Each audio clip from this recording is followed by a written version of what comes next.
Hi YouTube family, మీ అందరికీ శ్రీరామనవమి శుభాకాంక్షలు. ఈరోజు శ్రీరామనవమి అసలు ఎందుకు జరుపుకుంటారో తెలుసా? శ్రీరామనవమి గురించి ఇది ఒక పెద్ద రహస్యమైన గుర్తుంది.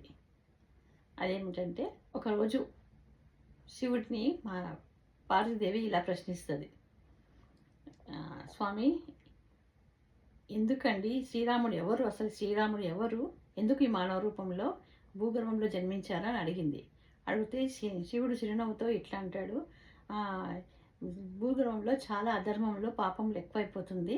అందువలన భూమాత శ్రీ మహావిష్ణువుకి ప్రార్థిస్తే అప్పుడు శ్రీ మహావిష్ణువు ప్రత్యక్షమయ్యి, నేను శ్రీరామనవమి రోజు పండగ రోజు నేను శ్రీరాముడి సొంతంగా శ్రీరాముడు రూపం దాల్చి నేను భూగర్భంలోని పాపమును అరికడతానని మాటిస్తారు. అందువలన ఈరోజు మనం శ్రీరామనవమి, ఈరోజు శ్రీరామనవమి శ్రీరాముడు జన్మించి శుక్లపక్షమున చైత్రమాసం శుక్లపక్షమున 9వ రోజు పునర్వస నక్షత్రం లోపల కౌసల్యాదేవికి దశరథ మహారాజుకి జన్మించిన శ్రీరాముడు ఈరోజు అని మనం పండుగ జరుపుకుంటాము. ఇదే మన పర్వదినము.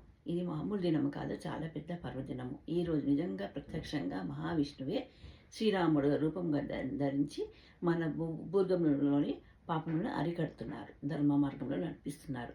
అందుకే మనం శ్రీరామనవమి జరుపుకుంటాము ఘనంగా. జై శ్రీరామ్. మీ అందరికీ శ్రీరామనవమి శుభాకాంక్షలు. నమస్కారం అండి. Thank you so much for watching.